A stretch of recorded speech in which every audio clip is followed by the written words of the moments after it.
ezulwini uke ungathenjelwa ukuthi uyakwazi ngoba ukwazi kwakho akuthenjwa ngeassignment. So ke enye into eyenza kukhethwe ongingizayo ekhona okhuluma kahle ukuthi umuntu okhuluma kahle uyingozi ekukhulumeni ngoba ukwazi ukukhuluma kahle azashona angathunywanga kona ehlushwa ukuthi ukwazi ukukhuluma. Kanti umuntu ongingizayo akazethembe ekukhulumeni indlela yonke uhambe reheza ethi ngizwile ukukhala kwabo ngibonile ukuhluphepheka kwabo ngakho ngehlile ukuzoba indlela yonke uhambe reheza ngoba engafuni ukugeja akuthunyiwe. Kanti okwazi ukukhuluma uzwakanya athi ungakhathazeki ngiphethe lento bese iconfidence yakhe ku self iba yidanger kwi-assignment. Kusezulwini lapho ezulwini makuzophakanyiswa umuntu kuthiwa uthatha izinto ezidelelekileyo aziphakamise and despise eziphakamisiweyo. Okusho ukuthi ezulwini njalo makungathi uyarejecteka uyalahlwa ezulwini ukwiposition yokuphakanyiswa ngoba ezulwini makuzophakanyiswa kuyiwa la kulahlwe khona. So ke nginibingela ngalawo mazwi baholi bami ukuba into kaNkuluNkulu noma ikuseyinganeni ifuna ukufukanyelwa ngoba angeke into kaNkuluNkulu ikhule uma sizohola sonke. Fanele kube khona abangaholi ngoba uNkulunkulu uyakwazi ukukuholela la ungaholanga khona. Abeke nje umuntu oyedwa ozokuholela kodwa ambeke la ungeke uholelwe khona bese ugejwa wena ukungayi kanti boyohlangana naye ukube wawuyile. So that's how God works and we need to understand those dynamics. Ngakho ke ngalamazi ngithanda ukubonga abaholi abadala bakhona ukuzobheka umsebenzi kaNkuluNkulu oseyinganeni singawubheki futhi siwugxeka singawubheki futhi siubeka amabala kodwa siubhekele ukuthi inkosi ngeke sibe khona kuze kube phakade. Ngakho we wanna recognize those who are coming after us so that sibaluleke sibakhuze sisekhona. Nathi bazalwane lokho esiyikona akusikhona into eyavele yenzeka. Mina ngikhumbula kahle njengoba ungizwa ngithi ngithanda phansi nje mzukwana ngiphakanyiswa njengomuntu ohlabelelayo ngahlabelela emhlanganweni eFryhead kukade kuyibreak abazane beye breaking ngaqala ukuhlabelela ngimila ubaba umthetho uCJ oseba usodolobha ngala wangiqubula ngezingalo ngahlabela abazane bagcina bengenile inkonzo kwezwakala ukuthi hayi abayeke la abahlabela inkonzo isenganeni wangiqubula lo baba wangibeka estage engicoshe phansi ngangekho ku program ungeworship lutho ungenjani kodwa into kaNkuluNkulu ibekiwe. Ngakho ke sifisa ukuthi sithi kunina prophet nekomiti lakho lonke enisebenza nalo nibambe kahle into kaNkuluNkulu.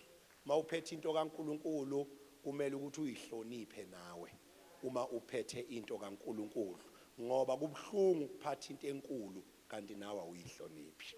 Ngakho ke ngize lapha njoba umntwana eshilo ngenhliziyo emhlophe ngempela bazalwana ngibuzanga lutho ukuthi banamalini kwavutha kwasha kwayapi. In actual fact ngangimenywe ngonyaka ondlule ngangaphumeleli. uNkulunkulu ke kulonyaka wathembeka ukuthi ngiphumelele ngicelile nje bese angibuza ukuthi ngiza nabantu abangaki ngathi hayi bantu amangizi ngisho nabantu abangiphelezelayo ngiyoza nomfowethu umpostoli ubaba uMakhudi ngoba kubi nokufika endaweni usumkhulu kanti into iyaqala. So ke ake besala abantu ngoba kwesinye isikhathi ukudidiswa abakuphelezelayo wena uright uthola ukuthi abakuphelezelayo sebebakhulu kakhulu kunawe wena othunyiwe. Yes, esikhathini esiningi nje abantu abathunyiwe abanankinga kuhlupha labaphelezeli. Abaphelezeli bafune uku-imposa ilevel yomshumayeli endaweni ekungasiyona yakhe. Kanti bafowethu akukubi ukuzazi ukuthi unamba bani kodwa musu ukuphonsa ubunamba bani bakho phezukwethu. Zazi wena kodwa usamkele nathi noma ngabe sikusiphi isigaba because ayive imnandi into enkulu into esindayo mayihleli phezu komuntu ongasindi. Ayikho into ebuhlungu njengokusindwa yinto nomuntu.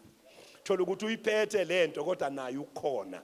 Basinda boyithu, nisindwa into enkulu, nisindwa isitsha, nisindwa icontent, kugcine kuyimess nje. So ke ingakho ngithanda ukuthi mangiqala ukuze endaweni ngizele ngedwa nje, ukuze noma ngabe khona okonakele noma kukhona okunjani ngikubone ngingedwa, bengekho laba bathi abamazi ubaba laba, abamazi ubaba laba, abamazi, ngoba angizile lapha kuzazise ngize emsebenzini kaNkulunkulu. Ngalawo magama ngithanda ukubonga kakhulu isimemo, ngibonge nokuphumelela. Apostle, thank you for coming with me. Abantu abadala bonke abakhona, izintombi, izinsizwa, nabadala nabancane, nonke bazalwane, ngicela ukunibingela ngesibingelele sithi uKristu inkosi. Nivume nithi nina uKristu uyabusa. uKristu inkosi, uKristu uyabusa. Ngoba nihlakaniphile nje banisolani. Asitholeni ivesi libe lodwa qoba ngenxa yesikhashana sethu. Sibongele inkosazana okade usikhonza, hlabeyele kahle ntombazana. Siyabonga kakhulu. Mamnkosi uyavutha amakoti. Uyavutha amakoti. Siyabonga kakhulu. Incwadi kwabaseRoma isahluko sokuqala sifunda ivesi elilodwa, ivesi lika 16. Ngizwile mvangeli wami ukuthi wena ofundayo, kodwa bengicela ukuthi ngoba ngiyaqala ukufika namhlanje na ke ngiyifundele, ukwenzela ukuthi ngokuzayo mangibuya uyobe senazi ukuthi ngifundelwa kanjani. Ngiyasaba ukufundelwa ngingazange ngizethule. Abanye abantu ivesi mabelifunda balifaka umoya, kanti nathi sisazolifaka umoya. Abanye ivesi balifunde balimemeze, kanti nathi sisazolimemeza. Manje ke ngiyangithanda ukuthi ngiyifundele. iBhayibheli limnandi malufunda njengendaba ngoba liyindaba. Limnandi malufunda njengomlayezo ngoba liwumlayezo. Romans chapter 1 verse number 16, yena yedwa ngenxa yesikhathi sethu bathandekayo. Ngibingelele kahle ngithi.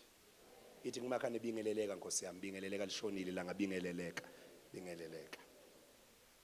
Ngokuba anginamahloni ngevangeli, ngokuba lingamandla kaNkulunkulu kube insindiso kulowo nalowo okholwayo, kumJuda kuqala nakumGreki. Bengicela sisho ndawonye sithi ngokuba anginamahloni ngevangeli, ngokuba lingamandla kaNkulunkulu. Ungumhlobo wami uJesu, uphi ongangaye na? Abaningi bayamshiya, abaningi bayamshiya, ohlubuka nami namo, ohlubuka nami namo, angisoze ngahlukana, angisoze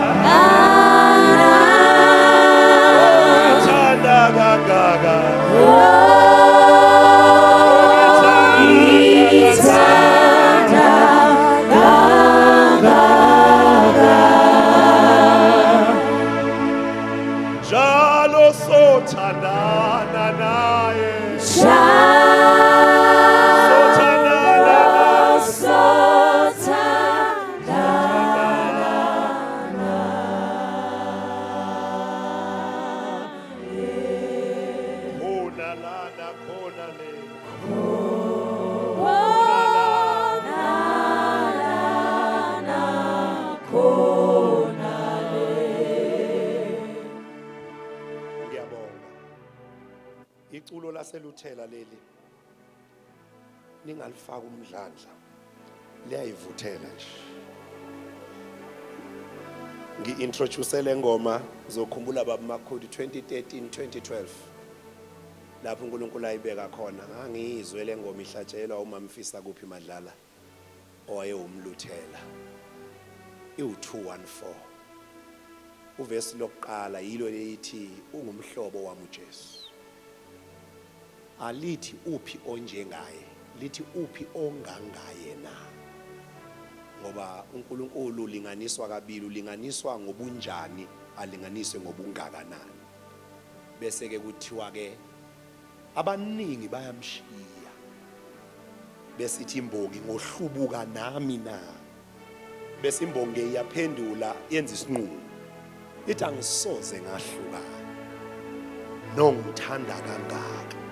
Bese ithi ke njalo ngothandana naye khona la nakhona le.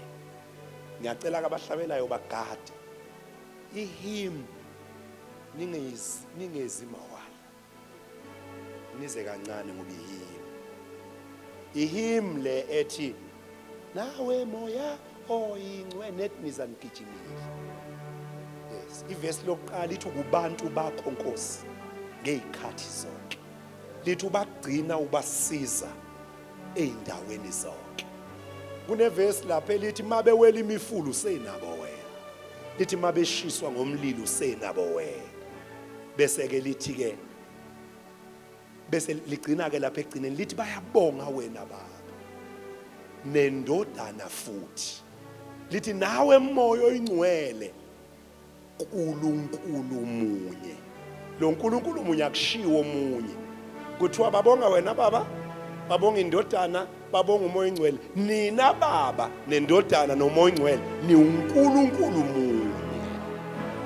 Kodwa ngeke uzwe ke mawujahile, ujahe ukurounda la kule ndawana yokugcina.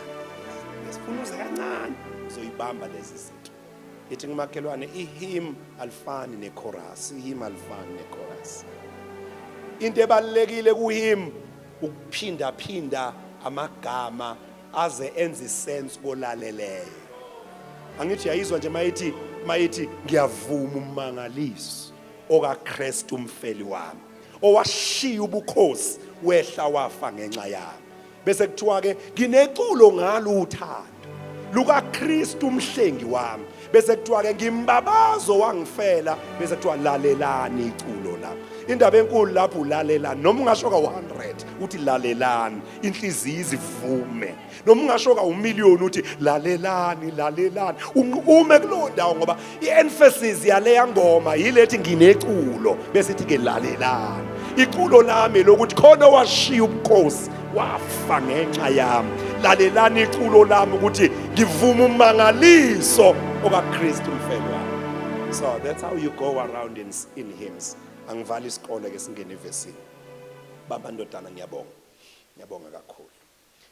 Lapho esifunda khona bathandekayo ngizozama ngamandla ami onke ukuthi nginganikhiphe ebusuku ngosuku lokuqala. Ngayicelela ukuba ngasekuqaleni. Ngachaza ebantwaneni ukuthi ngicela abantwana ningifake ngasekuqaleni ningangibekeli mina ukuthi novala ngami. Angisiyi umvali inkonzo. Ngifakeni ngasekuqaleni ngenza isifundo esincane. Bayeza abashumayeli bagcwele iphepho babonile nawo koshunqa uthuli la mase kufika abashumayeli ngempela vumani ngidlule nginihlalise nje bese beyeza abashumayeli banishumayeza kade sishumayela thina sesiyahlalisa asisashumayeleli ukuthi kukhona into esisafuna ukuyifakaza emhlabeni sashumayela thina asishumayela thina sayithanqa sashumayela sabopha amabhantshi okhalweni sashumayela thina bazi basula ngamathawula abantu sashumayela thina njengamanje sesihlalisa abantu manje sashumela sayenza ukuthi somebody stand up and shout yeah ashumayela thina asithetheleni insizwa manje ishumayela futhi kumnandi mawubona abantu beshumayela ngesikhathi sabo ukuthi shumayela umuntu bathi shumayela ukuthi iBhayibheli libhalwe uyena shumayela umuntu aliqhaqha ivesi alilande ngesiGreek alilande ngesebthi kube ngathi ungameme shumayela insizwa sashumayela nathi alibonge igama lenkosi. Thina sesiyaqinisa siyakhuthaza siyakha. Bazali bami enkosini ngicela ningibambe kafishane nje angizi ukuba umuntu ngempela. Sifunda incwadi ebhalwe umpostoli Paul. Ngicela sishone sonke sithi incwadi ibhalwe umpostoli Paul. Eyibhalela ibandla elalikuphi eRoma. Kubani beke lokho. Khona into efuna ukuthi niyinake la emavangelini njengoba kuthiwa nje iTestamente Elisha. iTestamente Elisha umpostoli umzumba livula ngamavangeli. Ivangeli lokuqala ivangeli asiyeni phela ngoba kade nikholwa. Ivangeli lokuqala elikaMateyu, ivangeli lesibili elikaMark. Ayibozani ihlobo zami. Ivangeli lesithathu elikaLuka, ivangeli lokugcina elikaJohane. Emva kwevangeli likaJohane sekuqala ke lokho ekuthiwa kwabase labo kwabase incwadi lezi umpostoli Paula ayeyibhala ezinye wayibhale sejele ebhalela amabandla ingakho mawuyifunda funa ufunde njengencwadi ngoba ufika athi kulo ibandla likaNkuluNkulu eliseKorinte bese elokhethi ngiyezwa kuthiwa lapho phakathi kwenu athi ngiyawuza umsindo phakathi kwenu abesethi ngithumele usibanibani phakathi kwenu ngizwa kuthiwa phakathi kwenu ngoba wayebhalelwa bese responda zibizwa ukuthi ke ama epistle but nathi ngicela ukuthi uyinotice uma sekuqala ama epistle kuyashintsha bese obhalayo ethi ebandleni likaKristu Jesu angasathi Jesu Kristu so ke imqoka leyo nto kuyibamba ngoba uJesu omunye uKristu omunye so ke womgadi uJesu mayengaphambili umgadi uKristu mayisengaphambili in actual fact uKristu uyi destination ekufanele bonke abamukela uJesu bangafi bengafikanga kuyo ngizophinda futhi ngithi uKristu uyilapho cela sithi yilapho bonke abamukela uJesu akumele baphelele kuJesu bengafikanga kubani kuKristu kodwa uKristu lo indawo nganza kwethu indawo ngempela indawo ekumele ulende kuyo ngoba uzwa ku 2 Corinthians chapter 5 lapha ko verse number 17 kuthiwa umuntu if a man akuthiwa enoKristu kuthiwa bengicelile kodwa ukuthi khulumani ihlobo zami izongibambezela into yokuncenga kanti nithe nizosonta lapha nizokholwa kholwani phela abazalwane bamshumayezekani lithi umuntu Christ okusho ukuthi usuyabona ukuthi ke lo Kristu manje uintroducewa njengendawo ngoba makuthiwa umuntu ekuKristu kusho ukuthi kuyenzeka umuntu angabi kuKristu kodwa ese African gospel kuyenzeka umuntu angabi kuKristu ekhonza a life of Christ a revelation a new breed kodwa ese new breed engekho kuKristu bafethu ngicela nje ukusondeza kancane into ethi musukugabisa kakhulu iteksi ohamba ngayo idestination uKristu la fanele siphelele khona kuKristu ngoba ama-tuckshop lawa esilinde kuwo kusisemlindelweni musukuthwala igama le-tuckshop ekhanda asizukuphelele faith mission kumele siyofika kuKristu ningilayela bathandeka yingako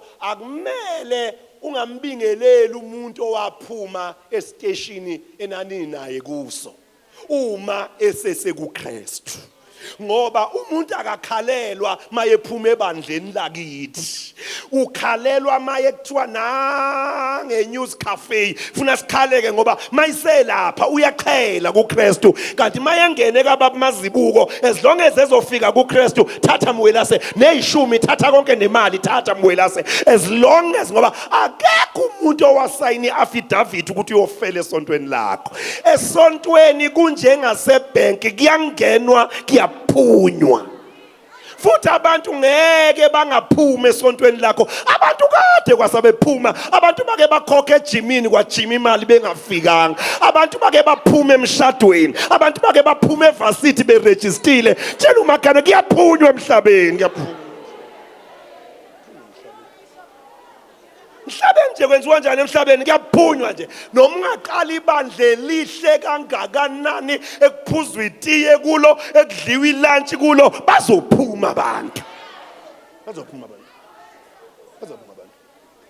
kuyaphunywa nje nawe waphuma kuyakhalwa la waphuma khona kusazokhalwa nawe uphunyelwa ngabantu kusemhlabeni la kwenziwa njani emhlabeni kuyaphunywa ngenzela ukuthi uyilungise inhliziyo yakho uma abantu bekushiya abantu bashiya uJesu ubani wena abantu bashiya umpostoli Paula ubani wena abantu bashiya uJesu abanika izinkwa ubani wena kaphunywa emhlabeni umuntu noma ungamlobolela umfundisi evasithi makufika isikhathi sokuphuma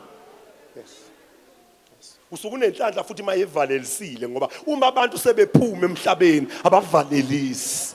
Yes, ubona ngezitayela ukuthi all right. Hayi kusho ukuthi uyabona njengemjolo yanamhlanje. Yes, imjolo le ephela kungadlange kuhlukwane la uthi umuntu ngabona uthulile nami ngase ngiyathula bathula abantu kwaze kwaphela 15 years bethulile ngoba emhlabeni kwenziwa njani emhlabeni kuyaphunywa. Yes, futhi ungacabanga ukuthi ikhona indlela enhle yokuphuma ngoba akekho uNkulunkulu ekuhlukaneni khona uSathane. That is why I'm training you namhlanje ebusuku ungabobalalela abantu abahlukene ngoba abantu abahlukene abaxoxa izinto ezinhle omunye ngomunye ngoba bayahlukana. Ngamahlukano yonke into enhle eyake yaba yinhle yaphela ukhumbula ezimbi zodwa. So kuyaphunya emhlabeni. You must be ready. That's great. Friendship, relationship, partnership, networking, covenant, kuyaphunywa emhlabeni. Yes. Abantu mabephuma nje usho ukuthi hayi uBishop wayeshilo vele ukuthi hayi abantu vele bayaphuma. Futhi ke ungabakhalela abantu mabephuma ngoba abanye abantu abayiphumeli bona. Bayiphumela ngoba isizini yabo estorini sakho seyiphelile. Uma behlala they become a curse more than a blessing ngoba akekho umuntu who must overstay his welcome. Yes. So nje mfundisi wami wazi leli bandla oliphethe ukuthi bayofika abaphethe isinkwa. Bayeza nabaphethe amanzi kodwa abafiki kanye kanye. Yes, ekuhlakanipheni kwakho ke ungamenzi abemkhulu kakhulu omunye komunye ngoba ukudinga kokubili. Yes, ungabothi mawusuphethe amanzi bese ubakhohlwa bake bakunikeza isinkwa ngoba khona ilanga la amanzi ayengeke akusize wawudinga isinkwa khona. Khona ilanga la isinkwa singeke sikusize odinga amanzi khona. Now fanele siyofika kuKristu ngicela kumakhaya asambe siye eChrist. Sambe siye eChrist. Lalelani ihlobo sami ulalele ngisho nawe wena la othi Bishop I'm believing God for marriage, it's a good thing. Kungcono kabi ukufisa umshado kunokuganga ezonweni. Yes, ngoba lithi iBhayibheli abafisa umshado bafisa into enhle. So ke ukufisa umshado into enhle futhi uyakhulekela umshado uzile ngisho ukudla ukukhulekela ucele enkosini uyitshela inkosi ukuthi angisakhoni tshela uJehova maqiniso. Tshela uJehova maqiniso ungamtshela amanga uJehova. Tshela uJehova maqiniso Jehova njengoba ungibona nje ngithi kuwe nangabe lo nyaka wenza ilutho Jehova uzowabona amahlazo ngoba Jehova njengamanje angisakhoni uJehova uyayizwa futhi uyayiphendula imthandazo. Inkinga yenu nikhulekela imoto nikhulekela imizi anikhulekela imishado kanti umshado nje uyakhulekela ukhuleka uzwe uyibeka isandla ebusweni uthi demon lesikhwakhwala la demon lokungaboneki demon khetheki suka phezukwami ngikhuluma umoya wokuthandeka phezukwami ngegama likaJesu ngoba awuyazi into eyakhulunywa phezukwakho. Awuyazi into eyakhulunywa phezukwakho. Yes, khona into eyakhulunywa phezukwakho yenza ukuthi noma umuhle kangakanani ungathandeki ekumele uyoyisusa emthandazweni. You don't know what was spoken on you. Yes, you don't know what was spoken on you. So ezinye izinto funa ukukhuleka uzukhuleka imkhuleko ethi uma ngabe inkosi ngashadiswa ezweni lobumnyama ngingazi namhlanje ngiyayidabula leyo ncwadi ngiyawashisa lawo maphepha uma kunamaringe engafakwa wona ebusuku engingawazi namhlanje ngiyawaqhaqa kunezinto ekumele ngoba ezinye izinto wena wazi uhakwe yini kanti uhakwe uma umuntu owalinyazwa ubabakho ammithisile waphika ingane wathi lo umuntu mafra ngithi wena nabantwana bakho wena uyivictim yezono zababakho. And you've got a right to stand up and do something new about your life. Ngiyacela mntana mhamba namhlanje uyotshela uNkulunkulu uthi baba indlela yami nalomuntu mazihlangane indlela zethu asihlangane Jehova noma kuserenke noma kusesikoleni noma kusemall asihlangane Jehova ngoba into eyenza indlela zingahlangani ukuthi khona abathi indlela yakho nalomuntu ayihlukani.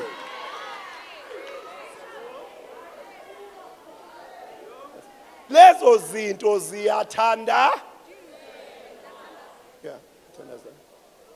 mina nje lapha esontweni lakithi ngiyayivula nje mase kungisukile ngiyayivula athi call yawubonke abafuna ukushada yawubonke beze ngibashaya iphongo ngoba into yokushada isebusweni ufuna ukhetheke yes so ufuna ngikushaya isikho ubonakale bakubona abantu ngoba izinto ziyavalwa ngokukholwa izinto ziyavulwa ningilalele na so ngidlula kalula kulento ngoba senza ngathi asifuni kanti siyafuna. Yeah, bazalwane bami, listen to me. It's the plan of God that you get established at every step of your life. Yile yenu nje generation yabantu abasindisiwe abangashadeki, abangashadani, abangashadi. Yile yenu. Siqala ukubona ngani thina abantu abasindisiwe abangashadi bahle baneyimoto baqoke kahle baneyimali banama apartment kodwa abashadeki. Yile yeni generation enakekho ozonisiza kumele kusukume nina niyibophe lento ngoba siqala ngani ukubona intombi ena 37 and a half 42 and 45 siqala ngani nje ubona thina sazi ukuthi umuntu nakana 22 nakana 23 uyalotsholwa uyashada uyemzini wakhe umuntu athi umuntu eba nenkani abe nenkani sekakakhe athi umuntu ahluphe emzini wakhe.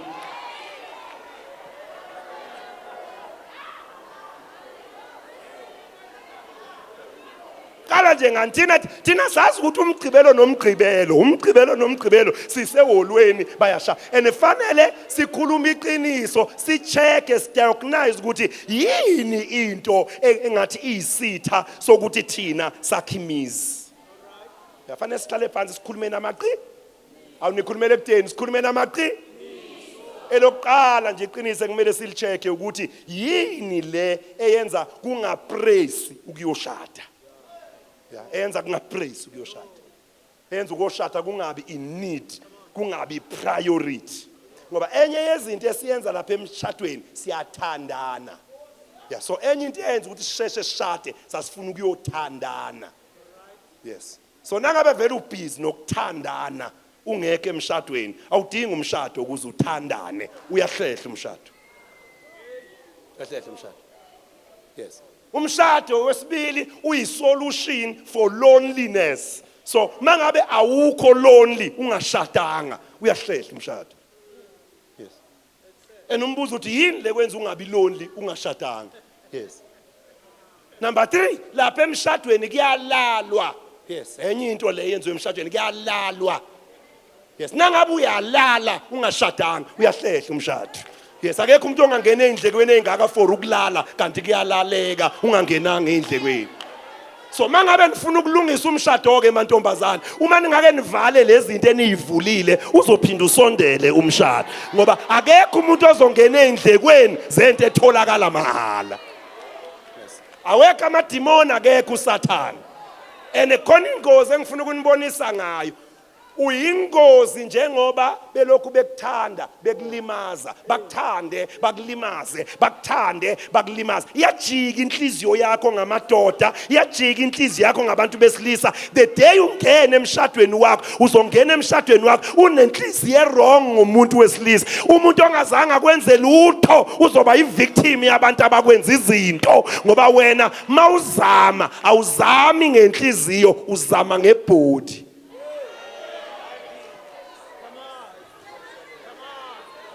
Ufaka yonke ibhodi.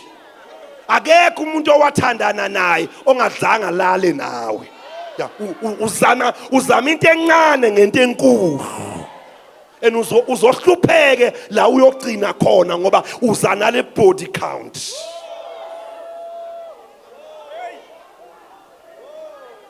Ngoba la esiyakhona isitha somshado i-experience.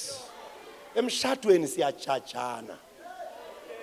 Siyajajana emshadweni emshadweni asijajuliswa ukuthi wenza izinto. Siyajajana emshadweni ukuthi uzithathaphi lezi zinto. Ngoba wena uthi wasindiswa ku Sunday school. Manje lezi zinto ezinzima so uzibuthaphi. Emshadweni umuntu akajabuli na ufika uyi-expect uba concerned.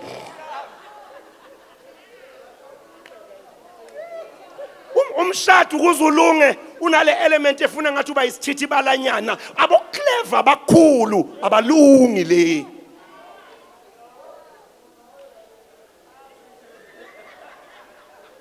ubuclever buyawenza umshado ube duma ngoba uthola ukuthi manje uclever wedwa. Yes, uclever wedwa. Sabathe uyatrainer, sabathe uyafundisa, sabathe awukhona nokuintroduce kahle ngoba mawuthi uyaintroduce ithi imibuzo lezinto ezingaka. So fanele ufele ngaphakathi kodwa uzwa ukuthi hey Nkosi yami akwenzeki next. Yes, so uzoba bitter for the rest of your life. Ulinyazwa ukuthi wena wazi kakhulu. Manje umbuzo wami uthi ke lezinto uzaze njani ekukholweni? Kusho ukuthi khona izinto obungayibambanga ekukholweni kwangena ezinye walahla lento yokufika kuKristu. Say after me, Christ is the destination. The destination. It's the destination. Yabona Nkosi yami Bishop zibeka like uBishop akasasiniki nebreather nje vele seziyakhala kufihlwani indaba isobahle ngoba ina anixakwanga ama gift of the spirit nixakwe yi day to day walk. Yes, inkinga yena ayikho kumathanga singawakhuluma kuse inkinga yeni sekutheni masiqeda ukukhuluma izilimi asambeni akuhambeki. Yes, ngoba nezilimi aniyithathanga phezulu niyikope ema DVDini nasema CDini. Ezulwini lezilimi oyikhuluma yazaziwa ngoba lezilimi uhambe wayixosha endleleni ngoba awukwazi ukutholakala sewukhuluma ngezilimi ungazange waba khona ngelanga lokugcwaliswa ngamandla kaMoya oNgcwele ngoba izilimi ama results okugcwaliswa ngoMoya oNgcwele. Manje nginenkinga nomuntu okhuluma ngezilimi kodwa ongamuzi uMoya oNgcwele omkhuzayo kanti wayithathaphi lezilimi ngoba lezilimi lezi siyipackage ephelele. Izilimi enye yama signs ingakho noma ukhulumi akusho ukuthi awugcwaliswanga kodwa ukuthi uyakhuluma akusho ukuthi ugcwalisiwe. Yes, ngifuna nizwe kahle bathandekayo. They were filled and baptized, turning with the Holy Ghost. As a result, they spoke in other tongues. So kuyingozi ukutholakala ukhuluma ngezilimi kanti awutholakalanga elayinini wokubhabhatiswa ngoba umbuzo uthi uyithathe kuphi ngoba lezi ayifundiswa lezi ayitholakala ku6 to 6 ayitholakala entabeni yase Middelburg lezi zitholakala mawugcwalisiwe ngamandla kaMoya oNgcwele. Right ke ugcwalisiwe ngamandla kaMoya oNgcwele mara why lo Moya oNgcwele wakho usebenza esontweni kodwa akakhuzi na uphuza akakhuzi na uhleba. That's my question ke. Because nangabe lo Moya oNgcwele uye uMoya oNgcwele akakwazi ukusebenza esontweni angasebenzi ekhaya angasebenzi ukhuzwa angasebenzi ululekwa. Akekho umuntu onomoya oNgcwele ophendula abazali ngalendlela ophendula ngayo. Akekho umuntu onomoya oNgcwele ophila intando yakhe ngalendlela wena ophila ngayo intando yakho. Lo Moya oNgcwele wakho uyadinga ukuthi enzelwe ikomiti ahlolwe ukuthi wawumthathephi uMoya oNgcwele onje ngoba lo wasezulwini uMoya oNgcwele uyakhuluma and isikhathi esiningi uyakhuza. Umuntu onomoya oNgcwele ungamshiya yedwa uyobuye ephila saka engenamzali ezintandane angenamali angena next umthole egadwe uMoya oNgcwele. uMoya oNgcwele ke bathandekayo bami akusi wona nguye shono than akusiwona nguye. Ngakho uzomunye athi sinaye nathi esontweni lethu siyamsebenzisa ngathi hayi indodakazi uMoya oNgcwele akusiyithi esisebenzisa yena uye osebenzisa thina. Now makuthiwa ke umuntu kusho ukuthi mawuhlangana naye is not an appointment, is an encounter.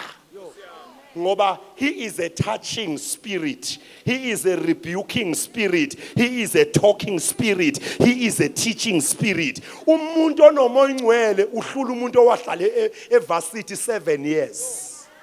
Ngoba uMoya oNgcwele uthi usathi uyaphendula athi uMoya oNgcwele manje uzomuzwa kanjani mawungamazi, uzomazi kanjani mawungahlangananga naye. Manje mina ngixakwa uwe ukhuluma ngezilimi zakhe kodwa lezi ezinye izitep zakhe awuzazi. Kanti lezilimi asikhulume lezilimi uzithathephi. ngoba le ilimi zakho zama capital letter akusina le ilimi lezi aboshandaya la yilezi abo bra le ilimi ezinkulu kangaka zase Nigeria uyithathe phi ngoba wena ungwala iMiddelburg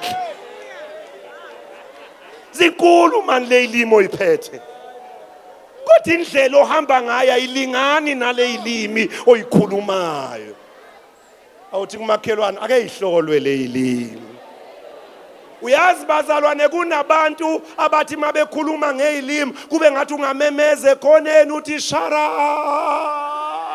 ngoba emva kwezilimi abayikhulumayo kunomsindo wezilwane ezayikhala emva kwaSawuli siyahambisana sho umoya ingcwele umuntu kuyingozi kakhulu ukufika ekudeni ungenaye kinje umoya oyingcwele mawusunaye awubabuza abantu ukuthi manje ngifuna ukubuza khabo umntanami kunomncwabo manje ngingaya na or ngingayi na enye umsebenzi kamoya ingcwele ukuthi ungabi umabuza umsebenzi kamoya ingcwele ukuthi ubuze yena umoya oyingcwele ngicela ukusho mntakama awukaqala uhambo nomoya ingcwele makungekho izinto owayiyeka wena owayiyekiswa umoya oyingcwele ungayiyekiswanga abantu ngoba umoya ingcwele nakadila nawe ukhiphe egroupini athi zibalungele laba kodwa wena azikulungelanga akukhiphele ngisho izinto ezingenavesi ukuthi uvesi bani loyo athi umoya ingcwele leli roko not for you usabathe uTimothy liya trenda athi not for you wena ubizelwanga ukutrenda nokuba sesitayeleni ngisho umoya oyingcwele mawunaye kunendlela ongayihambi abanye abakholwayo beyihamba makuthiwa why kanti why uso nginjena ngoba impilo yami angisayiphethelanga yona ngilekelelwa qedela umoya oyingcwele sothandaza masinyane sokhuleka uyadingeka umoya oyingcwele uyadingeka kuba ibhadi kakhulu mawuze wathola nokuloboleka ungenaye ogada indoda ugada amafoni hamba ugada abantu ngoba mawungena moya ingcwele uba yisecurity izinto kumele igadwe nguwe wena fidelity awulala ugade ngapha uyavimba kanti mawunomoya ingcwele izinto uyiphonsela kumoya ingcwele ngoba the Holy Spirit will order your steps umoya ingcwele kunezinto akuhlebela zona wena wedwa kumakhelwane umoya ingcwele kanti akusiwe izilimi na ngiqala ukuzinto mina mosingosi ngazi umoya ingcwele ilokuthi sithi rabababa rebebe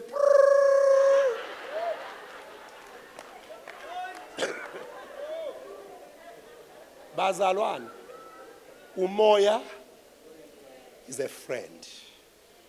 a friend mamnkosi esimbingelele ekseni singakakhulumi nabantu sithi good morning Holy Spirit angazi noma le ngoma yadlula yini lana ibuya ngaseSwazini ngoba yayisuka eSwazini angazi ukuthi yadlula la ku N4 or ayidlulanga ithi ukuba inkosi umoya ongcwele ebeke ngakithi ngabe sehlulekile Nkosi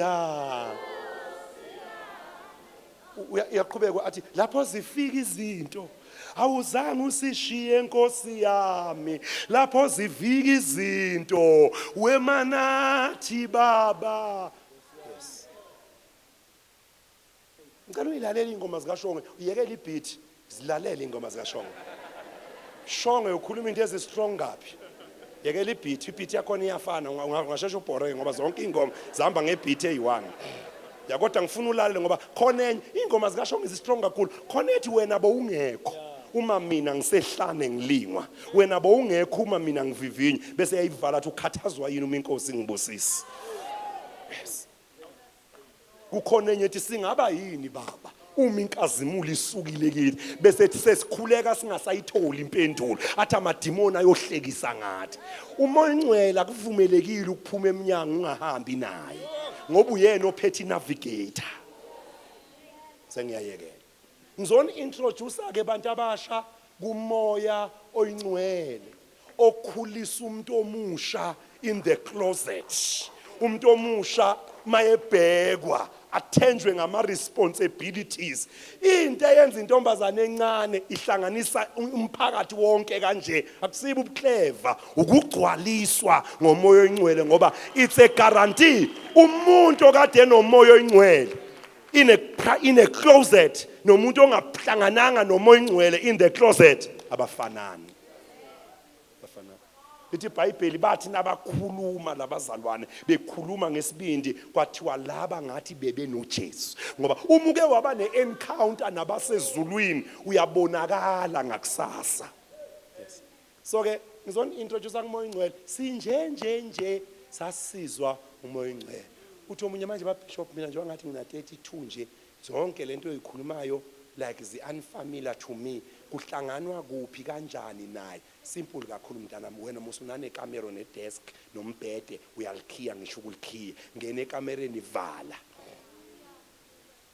nje noma ungama kanje noma ungahlala uzobona nawe ukuthi wenze njani bese uthi moya oyingcwele ngizwe ubishop ethi ukhona manje nami ke ngithi ake ngiyivalele la ngithi ngicela ukukwazi moya oyingcwele. Uphindela umagama nje ngithi awukwazi okunye uthi ngicela ukukwazi moya oyingcwele. Ngeke usho ka6 ungakayizwe atmosphere ishintsha bese uthi moya oyingcwele ngizocela uhambe nami ke step by step ngoba angazi kahle ukuthi kukhulunywa kanjani nawe kodwa mina ngiyintombazane ehlulekayo ngizwa kuthiwa wena moya oyingcwele uyasizana bengicela ukuthi moya oyingcwele ungibambe ngesandla ungisize uyamenywa umoya oyingcwele futhi la yemenywa khona it's a guarantee uyafika sasurviviswa ukukhuliswa ogogo ababe nomoya oyingcwele.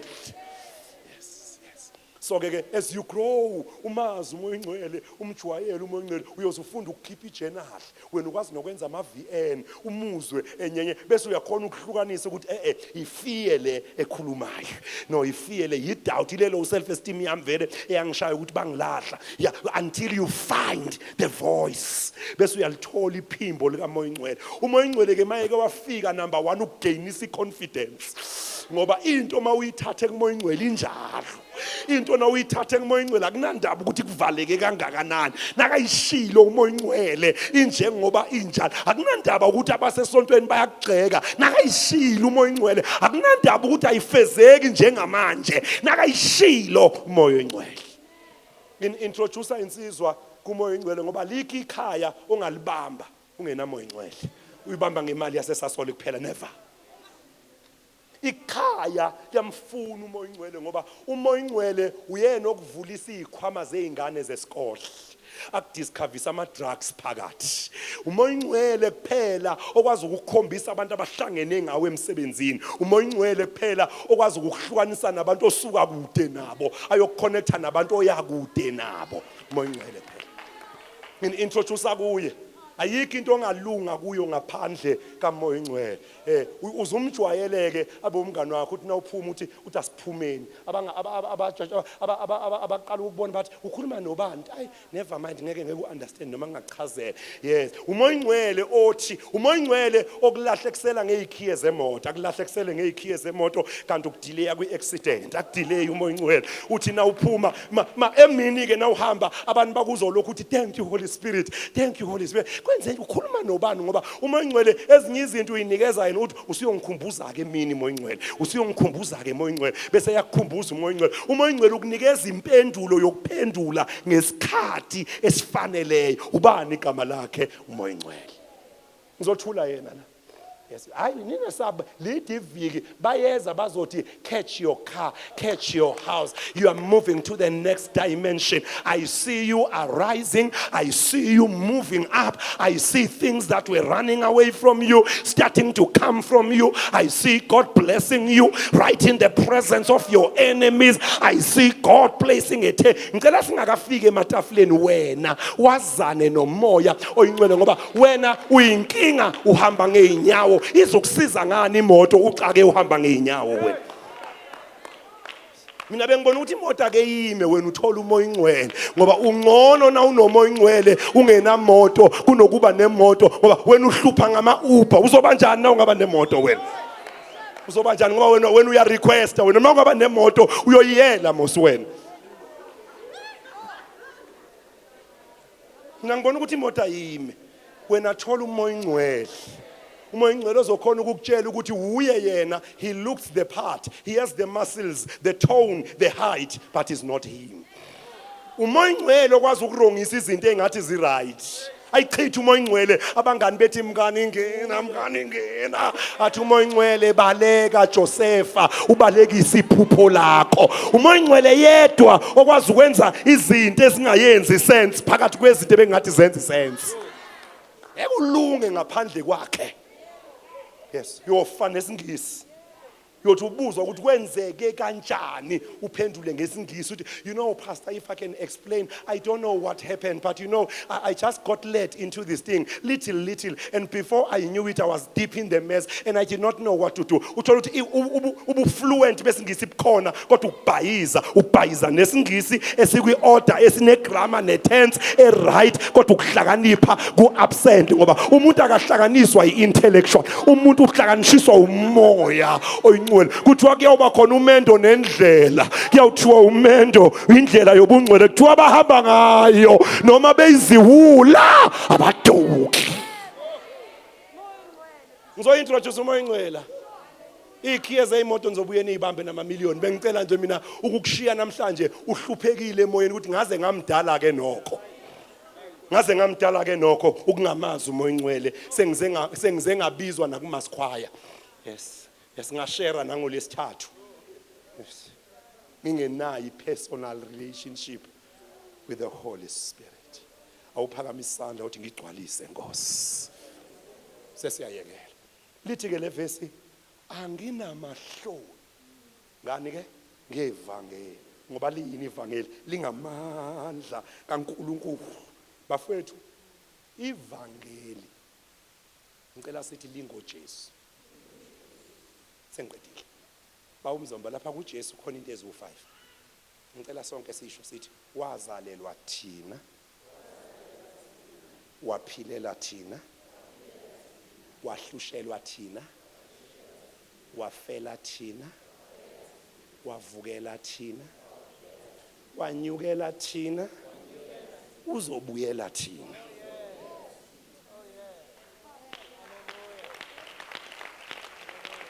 that's now mawufuna ukumazi lo Jesu hamba uyomfunda kuma gospel kodwa ngikukhuthaza kakhulu kuleli lika John ngoba bonke bayamchaza uMateyu uthi umntwana uMark uthi umntwana uLuke uthi umntwana uJohane uthi ekuqaleni wayekhona ulizwi bese ethi ke loyo lizwi loyo waye noNkulunkulu loyo lizwi loyo waye nguNkulunkulu loyo lizwi loyo waye kuNkulunkulu there are 3 positions in God with God in God now uNkulunkulu unoNkulunkulu unguNkulunkulu ngoba nami nawe kumele sihambe size sifike la ethi khona uNkulunkulu ngithe kini ningoNkulunkulu ngoba wawungadalelwanga ukubuswa inkanuko zobusha wawudalelwe ukubusa phezulu kweinkanuko zobusha awufikanga la wawuthunywe khona makusekhona izinto eziphethe icontrol kuwe ufikile la wawuthunywe khona mawusutshena izinto ukuthi zenzeni ngoba wena wadalelwa idominion siyagoqa wazalelwa thina wakhulela wahlushelwa wabethelelwa wambelwa wavukela wanyukela uhlelele uzobuyela yonke lento ingathi you need to discover who Jesus is uJesu ke ungumlamleli phakathi komuntu noNkulunkulu odinga ukuba umuzwile ngaye umamkele sengiqedile nomvulo qedile komiti lami ngiyambekezeleni kuthiwa ke bonke abenza kanjani? Abamamukela, wabanikeza amandla. Yabona mawungekho sho ulinde thina bese ungena, kodwa musukuthula nje kucaca ukuthi wena awazi lutho ezweni. Bonke ababenza kanjani? Wabanikeza negunya lokuba bathiwe bangabantwana bakaNkulunkulu labo abakholwa egameni lakhe. Ngicela ukuthi kumakhani uJesu uyamkelwa. Ngicela ukuthi bafethu singahlanganisi 25,000 kanti sopha abantu imali. Into esihlangene ngayo la ukuthi bafana mantombazane uJesu uyamkelwa.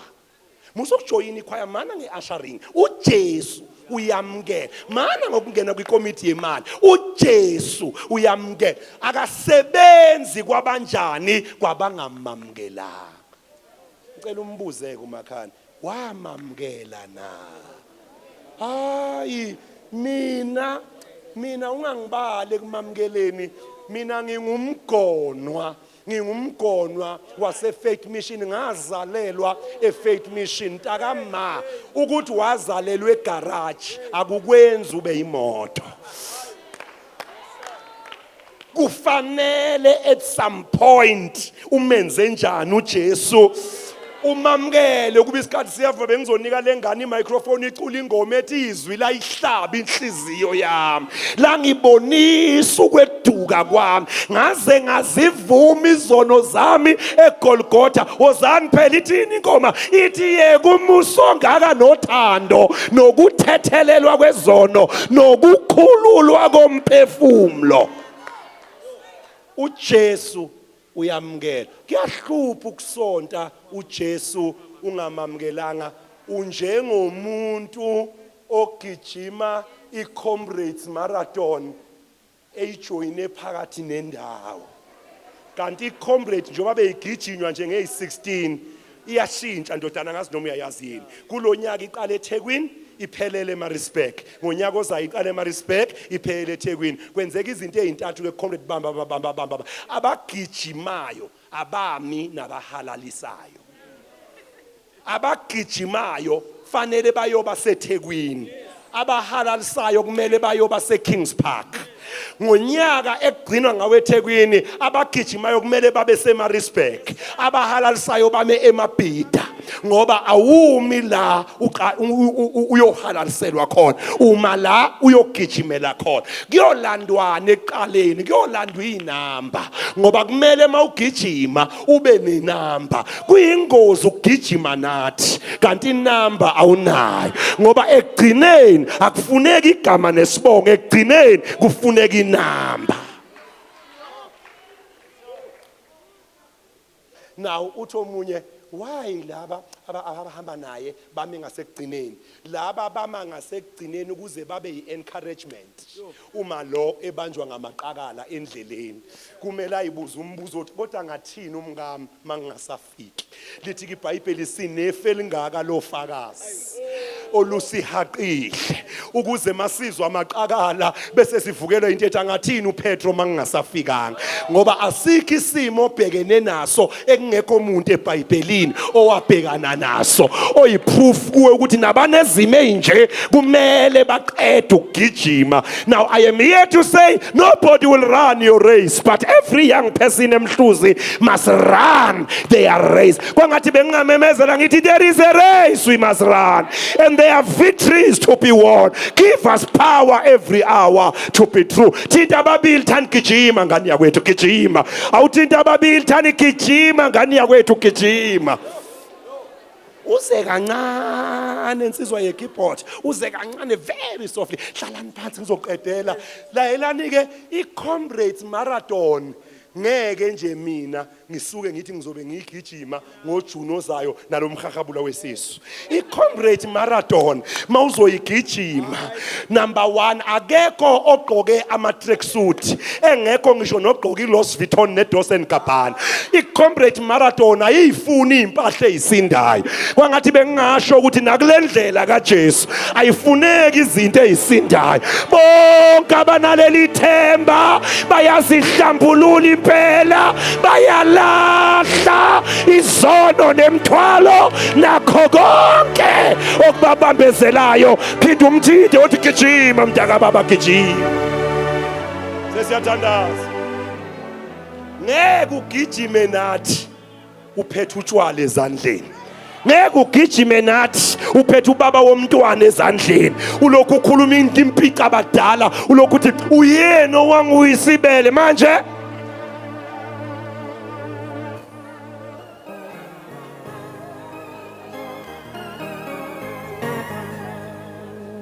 Nina mos nenza ivangeli libe cheap. Nakafika umuntu asindiswa ajoyine esontweni lenu, bayamkhuza athi hey, ungasondela eduzane kwaloyo, loyo owalo, lo okaloya, loya okaloya, loya okaloya, loya okaloya, loya okaloya.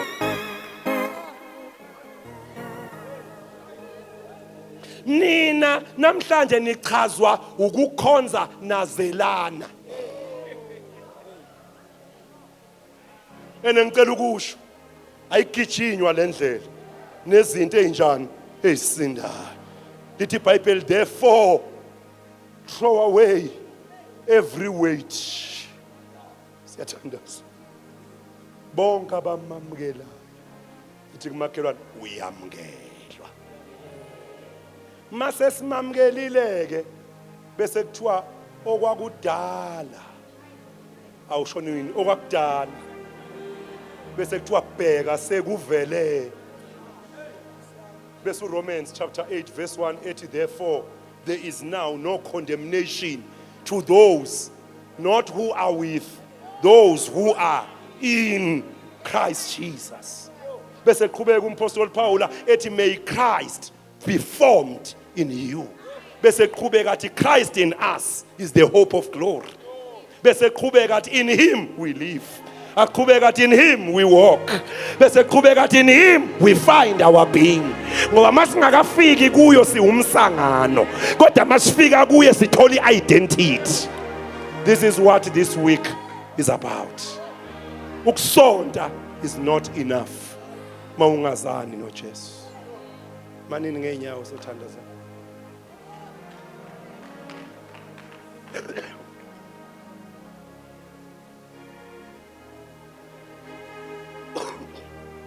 Usethi kumpostoli Paula anginamahlo.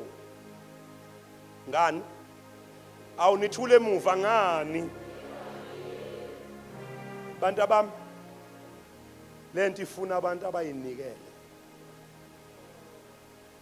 Ndodakazi, yabona manje nginabantwana abathi kimi mkhulu. Like really. Bathi mkhulu ngoba abomama abo ngabashumayeza bezingane, ngabashadisi kwaze kazalwa lezi ngane. Ngafika la ngina 7 years. Mangifika la ngiyahlaleka enkosini. Bantu bami, nina nilwa no TikTok namagagu lawa nedatha eningi ahlele eduzane kwezitulo ebeka mama ekhatshekile elokhe analyzer.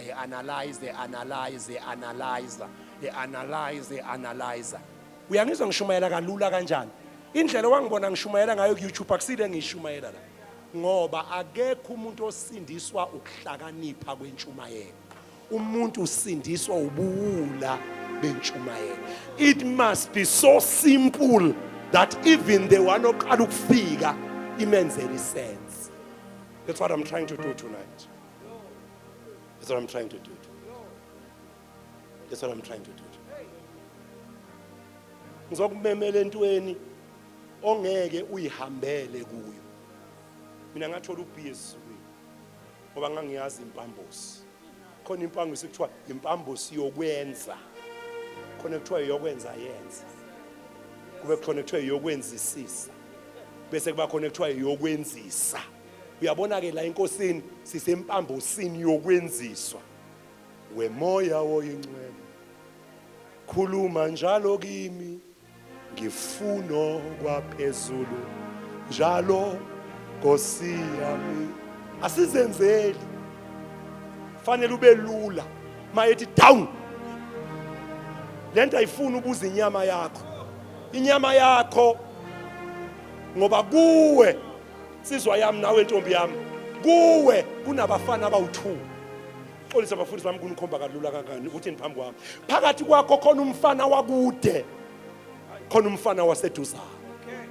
Akekho noyedwa wethu la uyongcwatshwa ekudeni. Sonke siyongcwatshwa eduzana. Ngoba lo owaseduzane lo. Usho le smoke beef saseduzana. Yingakho sidelela kangaka. Bengizokuncenga namhlanje. Ishe emva kwami wothi ngingumoya. Nginomphefumulo. Ngihlala emzimbeni. Qedile ukushumayela. Nethi khona abantu abathula bangayisho lento engiyishoyo. Ngiwumoya. Nginomphefumulo. Ngihlala emzimbeni. Cela utshela emakhane sihlala la. Kodwa akusiyithi lapha. Umkhukhu lo. Ngicela ungawunaki kakhulu.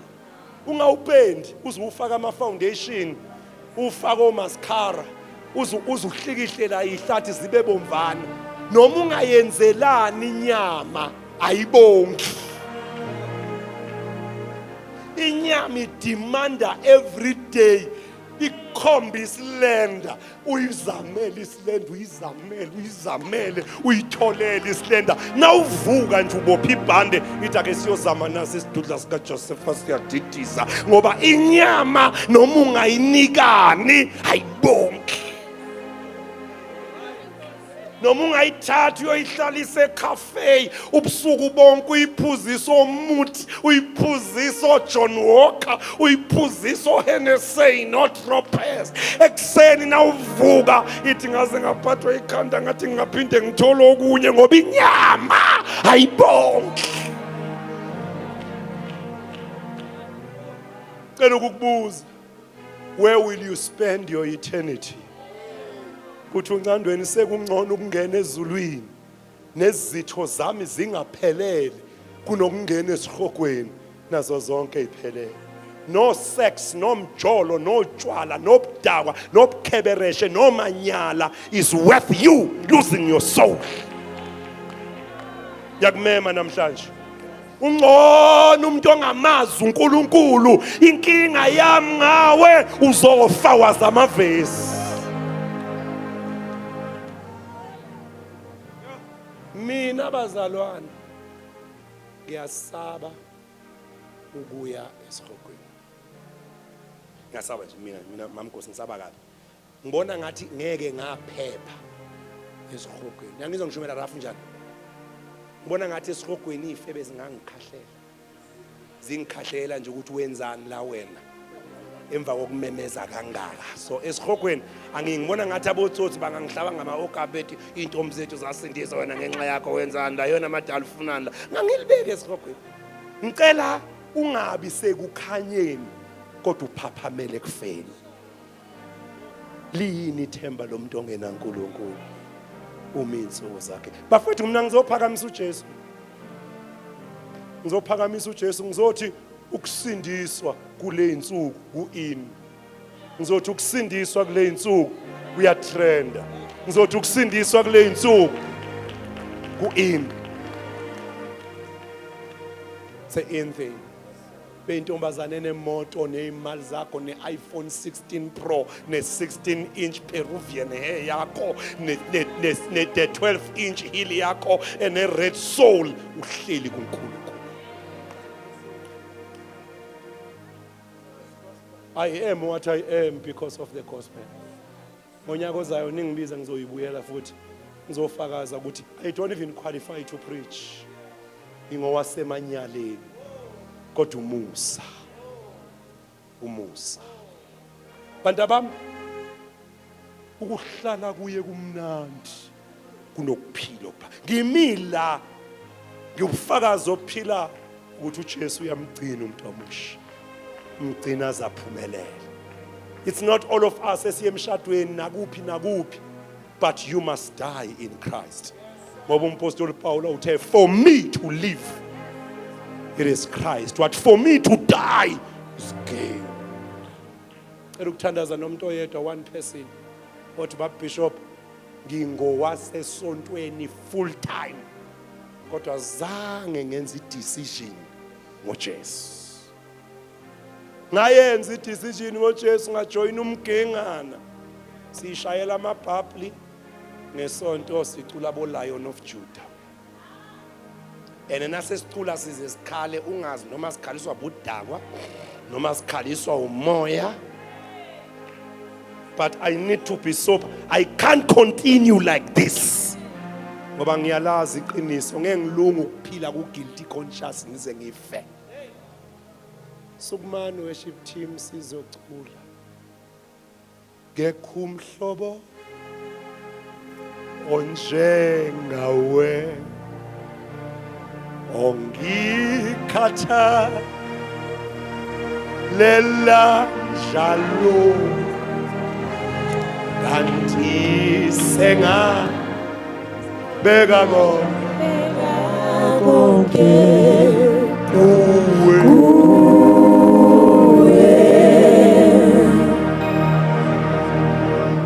asizukwavala amehlo but ngicela uze kimi come to me phuma esixukwini uze kimi uthi baba Bishop I want to make things right with God. I want to make things right with God. Angikho ezonweni ezinkulu, but I need to do a rededication of my life to Christ. On first night, ngicela ukuzibuyisela enkosini. Phuma phakathi kwabantu uya kimi. Uya kimi. Ufuna ukuthandaza nomuntu oyedwa othi take me back Lord to the place where I first received you. Isondele kimi madodakazi ami nime nibheke ngenhla. Yes. Baningi abezayo. We're gonna patiently wait for them. Khona insizwe engiyilindile, khona intombi engiyilindile, kunama teenagers engiwalindile athi ngisesemncane. Salvation is not for next week. Salvation is for now. Phuma kuleso situlo. Buya sithandaza.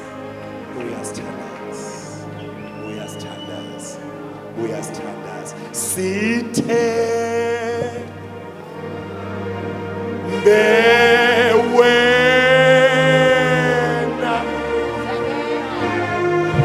uyisiphephelo sesu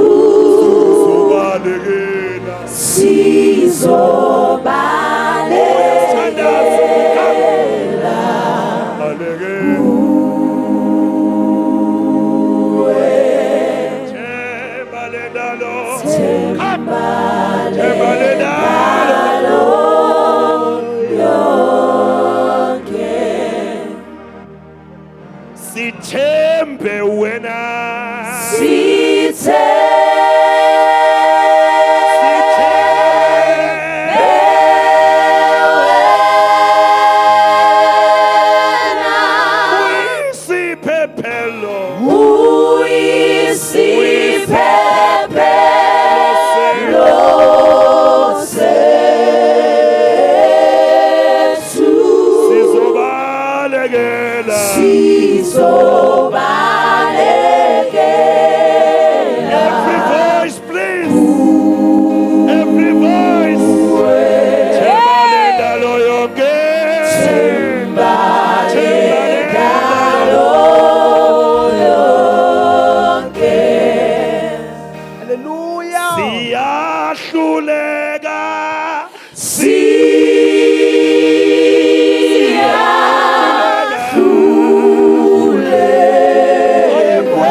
If you can kneel, you can please kneel.